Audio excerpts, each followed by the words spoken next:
बिस्मिल्लाहिर्रहमानिर्रहीम। आज का लेक्चर इंडो पाकिस्ती के topic early problems of Pakistan के ऊपर है।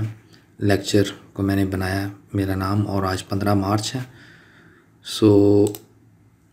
लेक्चर को डिस्कस करते हैं।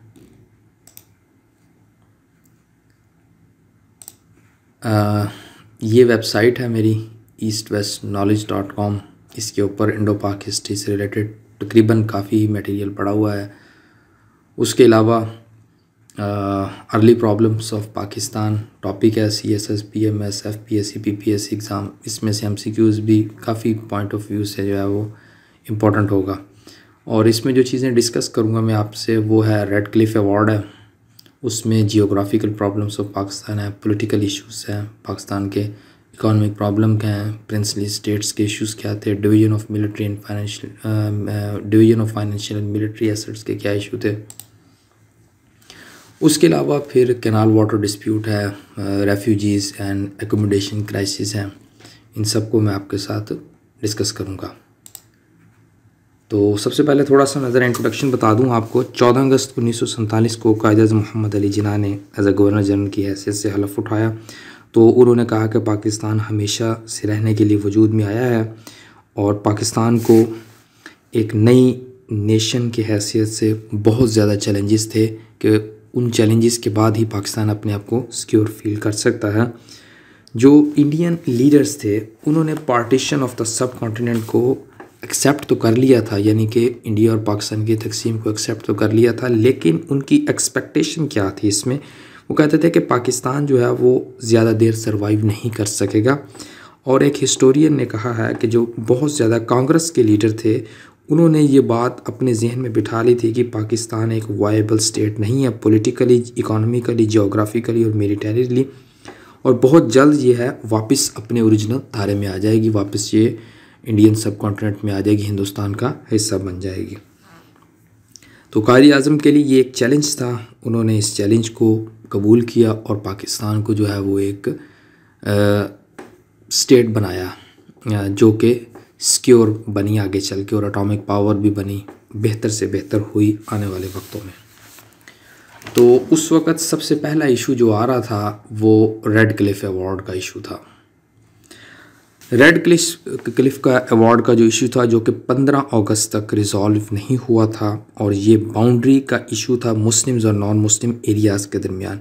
लॉर्ड माउंटबेटन ने सर रेडक्लिफ को अपॉइंट किया था बाउंड्री कमीशन का हेड कि वो इस्टेब्लिश करे न्यू बॉर्डर्स को, स्पेशली पंजाब और बंगाल के अंदर। और दूसरी बात यह है कि इसका रिटन मटेरियल जो है मैं अपनी वेबसाइट इसमें डिस्क्रिप्शन में लिंक दे दूंगा, आप इसको वहाँ से जाके डिटेल में पढ़ सकते हैं। उसके अलावा सर रेडक्लिफ का ये जो बाउंड्री कमीशन था, रेडक्लिफ को 4 असिस्टेंट प्रोवाइड किए गए थे, जो कि 2 नॉमिनेटेड थे लीग की तरफ से, मुस्लिम लीग की तरफ से, और 2 कांग्रेस की तरफ से। जो डिसीजन था बाउंड्री कमीशन का, जिसको बाउंड्री अवार्ड या रेडक्लिफ अवार्ड भी कहते थे, वो 16 अगस्त को अनाउंस हुआ था। और जो मुस्लिम लीग थी वो डिसअपॉइंटेड थी ये सुनकर के कलकत्ता जो है वो इंडिया को दे दिया गया था, अगरचे ये मुस्लिम एरियाज से घिरा हुआ था या सराउंडेड था। और पंजाब में फ़िरोज़पुर और गुरदासपुर भी इंडिया को दे दिया गया था। मुस्लिम जो है वो डिसअपॉइंट हुए थे इस डिसीजन से। फ़िरोज़पुर जो है वो मुस्लिम मेजॉरिटी एरिया था, और Pakistani had evidence to suggest that Radcliffe had originally awarded to Pakistan.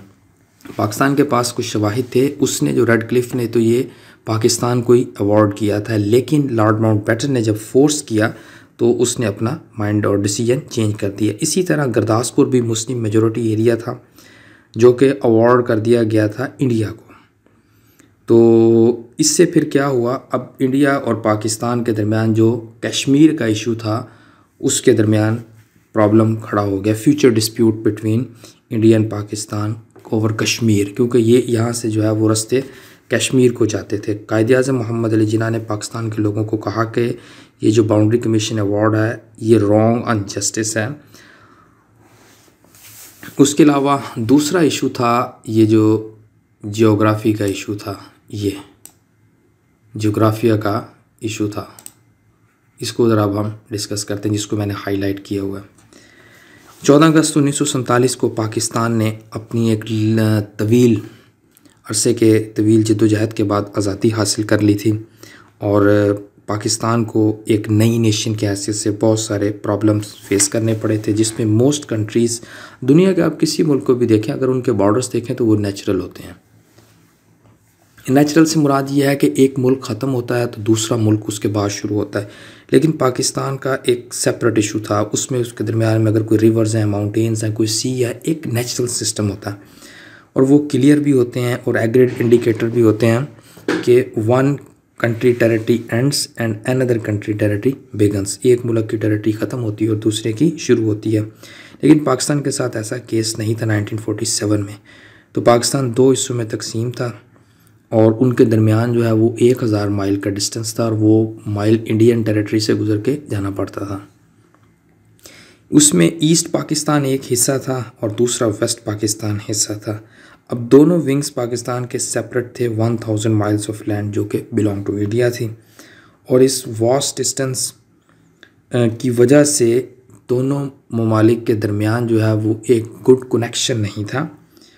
और बंगाल और वेस्ट पंजाब फॉर एग्ज़ाम्पल की मिसाल दे रहा हूँ, लार्जली मुस्लिम एरियाज़ थे दोनों, पंजाब और बंगाल, लेकिन इनके दरमियान जो दूसरी कल्चरल चीज़ें होती हैं वो बहुत ज़्यादा कम थी। लैंग्वेज है एक चीज़, ये चीज़ कॉमन थी सिर्फ रिलीजन, बाकी कोई भी चीज़ कॉमन नहीं थी, ना लिविंग स्टाइल, ना लैंग्वेज, ना फूड स्टाइल, बहुत सारी चीज़ें आती हैं इसमें सिविलाइजेशन के अंदर, वो इनके अंदर कॉमन नहीं थे। उसके बाद अब हम नया इशू देखते हैं कि पाकिस्तान को पॉलिटिकल इश्यूज़ कौन से थे। अब पॉलिटिकल इश्यूज़ के ऊपर डिस्कस करते हैं, तो ये पॉइंट है पॉलिटिकल इश्यूज़ इन पाकिस्तान के ऊपर। 1947 में जिस वक्त इंडियन सब कॉन्टिनेंट दो हिस्सों में तकसीम हुआ है, पाकिस्तान और इंडिया में, तो पाकिस्तान को उसमें एक पॉलिटिकल इशू भी फेस करना पड़ा था। वो पॉलिटिकल इशू क्या था? जो इंडिया था उसने इनहेरिटेड की थी गवर्नमेंट बिल्डिंग्स, क्योंकि ब्रिटिश ने डेवलप करके दी हुई थी। फर्निशिंग उन्होंने किया था, फर्नीचर वगैरह। Even officials from the British जो सरकारी अफसरान थे वो भी उनको मिले। पाकिस्तान के पास इनमें से कुछ भी नहीं था। Pakistan had officials, India had सरकारी अफसरान इनके पास थे, जिसमें से बहुत से इंडियन नेशनल कांग्रेस के मेंबर थे जिनको पॉलिटिकल एक्सपीरियंस था कि गवर्नमेंट को कैसे टेक ओवर करना है, कैसे गवर्नमेंट चलानी है। और इन लोगों ने ब्रिटिश के साथ ब्रिटिश इन्फ्लुएंस के अंडर काम भी किया हुआ था, तो इनको बहुत ज़्यादा इलेक्शन प्रोसेस का भी एक्सपीरियंस था और पॉलिटिकल ऑफिस को होल्ड करने का भी एक्सपीरियंस था। जबकि पाकिस्तान के अंदर जब पहली दस्तूर साज असम्बली बनी और उसमें ज़्यादातर लोग जो है वो वेल्दी लैंड ऑनर थे जिनको वेरी लिटिल पॉलिटिकल एक्सपीरियंस था। जो मुस्लिम लीग की जो बहुत ज़्यादा सपोर्ट थी वो रूरल एरियाज से थी, ठीक है जी, और अर्बन एरियाज से सपोर्ट कम थी। दूसरा जियोग्राफिकल डिस्टेंस था ईस्ट और वेस्ट पाकिस्तान का, जिसने मुल्क को एक कौम की हैसियत से जो है वो गवर्न करना मुश्किल बनाया हुआ था। तो हाफ जो पॉपुलेशन थी पाकिस्तान की वो ईस्ट पाकिस्तान में रह रही थी और जो मेजॉरिटी ऑफ द गवर्नमेंट और आर्मी लीडर्स जो है वो वेस्ट पाकिस्तान से थे। तो पाकिस्तान के पास और चीज़ों की किल्लत थी, एडमिनिस्ट्रेटिव स्ट्रक्चर की किल्लत थी, गवर्नमेंट मशीनरी की किल्लत थी कि वो मुल्क के मामलात को चला सके। तो उसके अलावा कैपिटल, गवर्नमेंट ऑफिशियल्स, इन चीज़ों का भी एक नए इफ़ेक्टिव गवर्नमेंट के लिए मसाइल थे। तो कायद-ए-आज़म को ट्यूबरक्लोसिस था, तो इतने लिटिल टाइम में जो है इसकी डेवलपमेंट बहुत ज़्यादा मुश्किल हो गई थी। उसके अलावा अब हम आते हैं इकोनॉमिक प्रॉब्लम्स ऑफ पाकिस्तान के ऊपर। पाकिस्तान मुख्तलिफ़ स्टेट से मिलकर बना हुआ था, जिसमें पंजाब, सिंध, बलूचिस्तान, ईस्ट पाकिस्तान, इसमें से तकरीबन ज़्यादातर जो है वो अंडर डेवलप था और बहुत कम इंडस्ट्री पाकिस्तान के पास थी। उसमें सिर्फ एक कराची जिसके पास मॉडर्न पोर्ट थी, सब्सटेंशियल ट्रेडिंग और बिज़नेस एक्टिविटी, और जो दूसरे एरियाज़ थे वो just border of the sub continent थे, लेकिन उनका इंडस्ट्रियलाइजेशन से कोई ख़ास ज़्यादा लिंक नहीं था। तकरीबन 90% of the people country side में लोग रहते थे, मुल्क के अतराफ़ में रहते थे, और 8 टाउन ऐसे थे जिनकी पॉपुलेशन जो है वो 1 लाख से ज़्यादा थे, जिसमें कराची, लाहौर, ढाका, हैदराबाद, रावलपिंडी, मुल्तान, सियालकोट और पेशावर। 10 लाख से ज़ायद आबादी वाले शहर थे, 1 लाख से नहीं, 10 लाख से ज़्यादा। तो पाकिस्तान जो है वो कोई वेल्दी कंट्री नहीं था और इसकी जो मेजर इंडस्ट्री थी वो एग्रीकल्चर थी और हम उससे इतनी ज़्यादा मतलब एक्सपोर्ट नहीं कर सकते थे जिससे वेल्थ क्रिएशन हो सके। वेल्थ क्रिएशन ऐसी एक्टिविटीज़ से होती है जब आप कोई चीज़, जैसे मैं चाइना की मिसाल देता हूँ, चाइना जो है वो डिफरेंट काइंड ऑफ एक्टिविटीज़ कर रहा है, इंडस्ट्री लगी हुई है। जब ये दूसरे मुल्कों को चीज़ भेजते हैं और बाहर से सरमाया आता है ना, उसको वेल्थ क्रिएशन कहते हैं, उससे जो है वो मुल्क उठता है। तो वो कोई ऐसा इंडस्ट्रियलाइजेशन कोई ऐसी थी नहीं। तो 1947 में जो जूट प्रोड्यूस होती थी ईस्ट पाकिस्तान में, वो दुनिया की 70% क्रॉप का था। तो वो पाकिस्तान का जो है वो मेजर फॉरेन एक्सचेंज था और उससे जो है वो हम अपने मुल्क को थोड़ा बहुत सहारा देते थे। तो इकोनॉमिक एसेट्स थे पाकिस्तान में पार्टीशन के बाद, जिसमें इंडस्ट्रियल एंटरप्राइजेस कोई 10% हमें मिली थी, इंडस्ट्रियल वर्कर्स 6.5% मिले थे, इलेक्ट्रिसिटी कैपेसिटी हमारे पास 5% थी, उसके अलावा मिनरल डिपॉजिट जो है वो कोई 10% थे हमारे पास।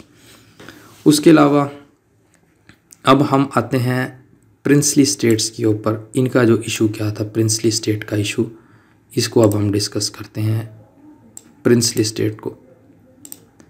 सो प्रिंसली स्टेट के अंदर पार्टीशन के वक्त लॉर्ड माउंटबेटन ने leaders of the princely states जो थे उनको बताया कि उनको आज़ादी नहीं दी जाएगी, यानी कि वो कोई सेपरेट रियासतें नहीं बन जाएंगी, कोई आज़ाद रियासतें नहीं बन जाएंगी, बिल्कुल ही अपना सेपरेट बना लें। उसकी वजह ये थी, उसको खौफ था कि जब भी कोई रियासत आज़ाद होती है और वो कमज़ोर होती है, छोटी रियासत होती है, और अगर उसके पास रिसोर्सेज अच्छे होते हैं, कोई जोग्राफिकल इंपॉर्टेंस होती है, तो दुनिया की दूसरे और पावरफुल मुल्क जो है वो उसको अपनी तरफ खींचने की और उस पर चढ़ दौड़ने की कोशिश करते हैं। दुनिया के बहुत सारे इस तरह मुल्कों की मिसाल है।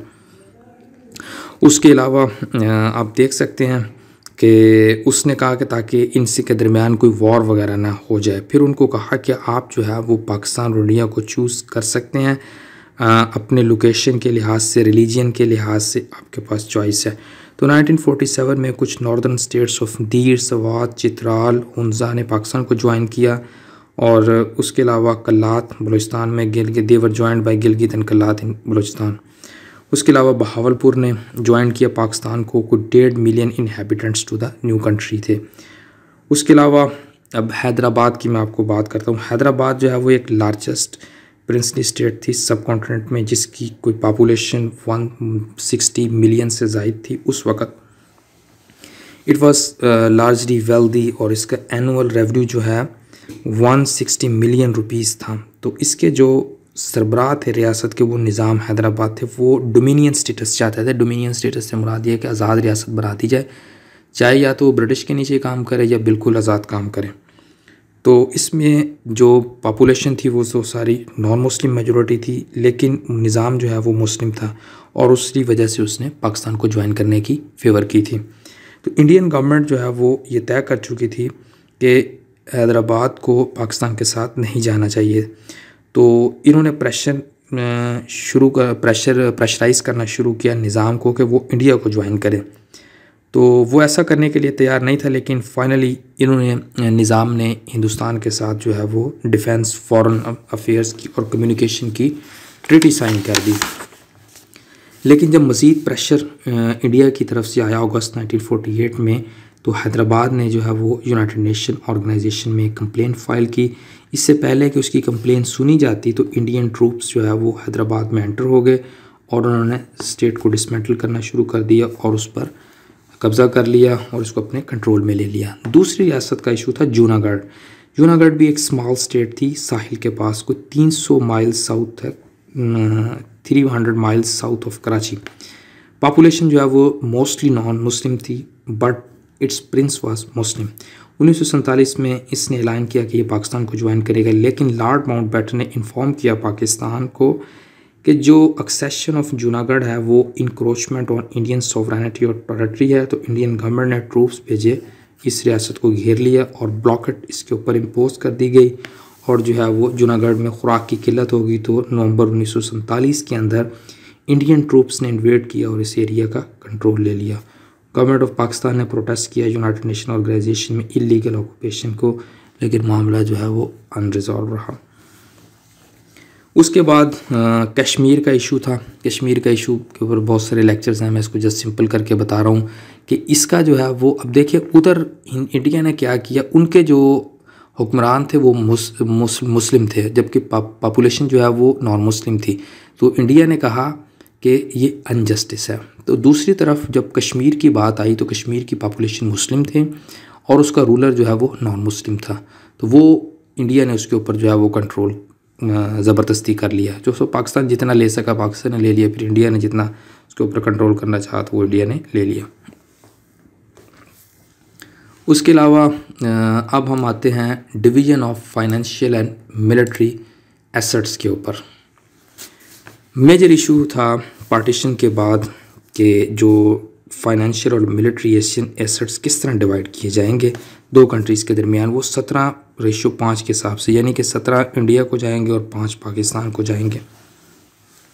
तो जून 1947 में इस बात पर इत्तफाक किया गया कि पाकिस्तान को 750 मिलियन रुपीस दिए जाएंगे। 4 बिलियन रुपीस जो है वो रिज़र्व बैंक में थे।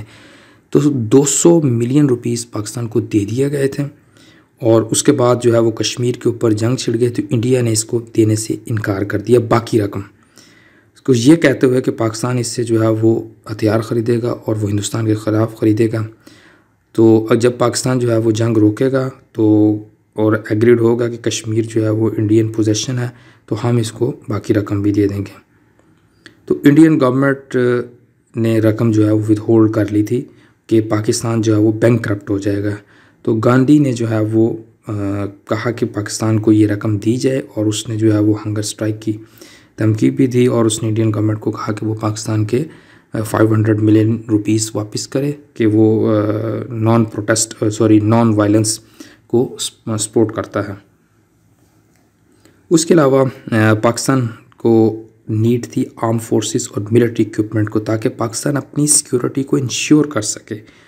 तो ब्रिटिश स्टार्ट में तो रिलेक्टेंट थे, हिचकिचाहट दिखा रहे थे to divide the arm forces, but eventually ये इस बात पर इत्तफाक हो गया था कि 36% जो है वो पाकिस्तान को, 44% इंडिया को दी जाएगी। तो आर्म फोर्सेस के जो जवान थे उनको फ्रीडम दी गई, तो जो मर्ज़ी मुल्क चाहे वो चूज़ कर सकते हैं। तो मुस्लिम रेजिमेंट्स थी वो पाकिस्तान में चले गई, नॉन मुस्लिम रेजिमेंट थी वो इंडिया में चले गई। और बिग प्रॉब्लम फॉर पाकिस्तान ये थी कि आर्मी जो है वो कोई 1.5 लाख आदमी हमारे पास थे और हमें 4000 ऑफिसर्स चाहिए थे, जबकि 2500 ट्रेंड मुस्लिम ऑफिसर्स जो है वो हमारे पास 2500 सिर्फ थे, जबकि 4000 हमारी रिक्वायरमेंट थी। तो फिर हमने जो है वो कायद-ए-आज़म मोहम्मद अली जिन्ना ने फोर्स किया कि वो 500 ब्रिटिश ऑफिसर्स ले टेम्परेरीली, और हाईएस्ट उनमें से ज़्यादातर जो है वो हाईएस्ट रैंक के थे। और ये भी मुस्लिम मसला था कि फिर ये आगे चल के यही आर्मी चीफ बनते जाएंगे। तो पाकिस्तान ने ये तकरीबन एक बड़ा चैलेंज फेस किया और फिर आहिस्ता आहिस्ता चल के ये ठीक हुआ, लेकिन उस वक़्त ये प्रॉब्लम था पाकिस्तान के लिए। अच्छा, उसके अलावा अब हम जो है वो दूसरी तरफ बात करते हैं कि 16 ऑर्डिनेंस फैक्ट्रीज़ थी इंडिया के अंदर और इंडिया ने जो है वो देने से, उसमें जो हमारा हिस्सा बनता था उसको देने से इनकार कर दिया। तो पाकिस्तान ने जब थोड़ा बहुत शोर किया तो इंडिया ने कहा कि हम आपको 60 मिलियन रुपीस दे देंगे। तो उसमें से फिर पाकिस्तान ने जो है वो ऑर्डिनेंस फैक्ट्री वॉर में बनाई थी। जो मिलिट्री सप्लाई जो है वो इंडिया ने हमें इत्तफाक किया था देने के ऊपर, तो did not arrive at times, वक्त पर तो नहीं आ सकी थी और जिस वक्त वो आई वो सारी टूटी फूटी थी। तो पाकिस्तान एक ऐसी स्टेट से वजूद में आया जिसके पास कुछ भी नहीं था। उसके अलावा फिर अब हम आते हैं कैनाल वाटर डिस्प्यूट के ऊपर। कैनाल वाटर डिस्प्यूट क्या चीज़ है? कैनाल वाटर डिस्प्यूट के ओरिजिन जो है वो पार्टीशन ऑफ पाकिस्तान के जो पंजाब है, इंडिया का जो पंजाब 1947 में हो चुके थे, वहीं से जो है वो मसला बना था। पाकिस्तान का जो पंजाब है या वेस्ट पाकिस्तान जो है वो एक फर्टाइल कंट्री है, लेकिन इसका जो टेम्परेचर है वो हॉट और ड्राई है, क्लाइमेट है इसका जो, लेकिन रेनफॉल जो है वो कोई ज़्यादा मिकदार में नहीं होती। सो इस वजह से हम इरिगेशन के ऊपर डिपेंड करते हैं और जो कि बहुत सीरीज़ ऑफ कैनाल्स का वाटर आता है 3 मेन रिवर्स से, जिसमें इंडस, झेलम और चनाब हैं। तो ज़्यादातर रिवर जो है वो इंडिया से आते थे, इंडियन पंजाब से आते थे और कश्मीर से सारे दरिया आ रहे थे। तो इंडिया ने जो जितने हेडवर्क्स थे उसके ऊपर कंट्रोल किए और हमारा जो है वो पानी रोक दिया। फिर 1948 में टेम्परेरी एग्रीमेंट भी हुआ था, लेकिन अभी भी इंडिया जो है वो इसको वेपन बना के हमारे ख़िलाफ़ यूज़ करता रहता है।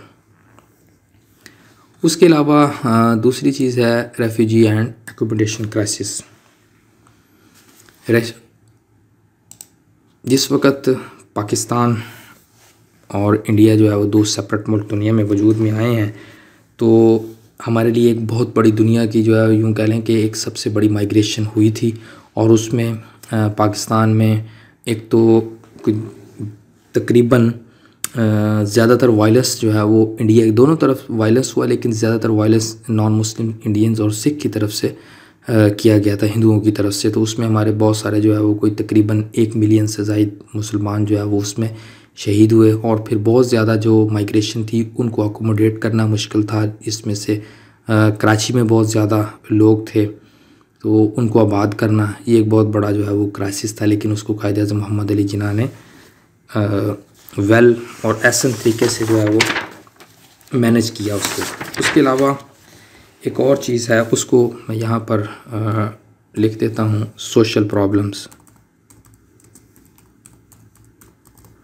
सोशल प्रॉब्लम्स इसको मैं ज़रा डिस्कस करता हूँ। ये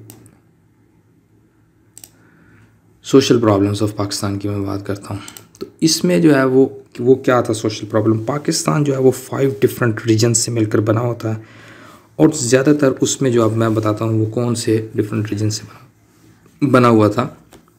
उसमें पख्तून थे नॉर्थ वाली साइड में, बलोच थे वेस्ट वाली साइड में, सिंधीज़ थे साउथ में, पंजाबी थे नॉर्थ ईस्ट में, बंगालीज़ थे ईस्ट में। अब आप देखें इन सब के ट्रेडिशन मुख्तलिफ, इन सब के कल्चर मुख्तलिफ, इन सब की लैंग्वेजेस मुख्तलिफ, इन सब के लाइफ स्टाइल मुख्तलिफ। द ब्रिटिश सिस्टम ऑफ जो गवर्नमेंट था, इन लोगों को बहुत कम अपॉर्चुनिटी उसने दी थी कि ये गवर्नमेंट के अंदर पार्टिसिपेट कर सकें, ठीक है जी। और उसके बाद पर्टिकुलरली जब ना पाकिस्तान 1947 में बना है, तो बलूचिस्तान और बंगाल के लिए एक सबसे बड़ा मसला था उर्दू लैंग्वेज का, क्योंकि वो उससे अवेयर नहीं थे। ये भी उनके लिए एक बहुत बड़ा मसला था कि इन सब को डिफरेंट नेशंस को, यानी कि डिफरेंट ट्रेडिशन कल्चर के लोगों को इतने तमाम मसाइल के साथ एक जगह मैनेज करना, ये एक बहुत बड़ा चैलेंज था एज अ नेशन इनको डील करना। तो आज का लेक्चर इख्तिताम पज़ीर हुआ। लेक्चर को सुनने के लिए शुक्रिया, थैंक यू वेरी मच। इसका मैं जो है वो रिटन मटेरियल का लिंक मैं आपको प्रोवाइड कर दूँगा, सो आप इसको जो है वहाँ पर डिटेल से पढ़ सकते हैं और आप इसको लोगों के साथ शेयर भी कर सकते हैं। Thank you very much.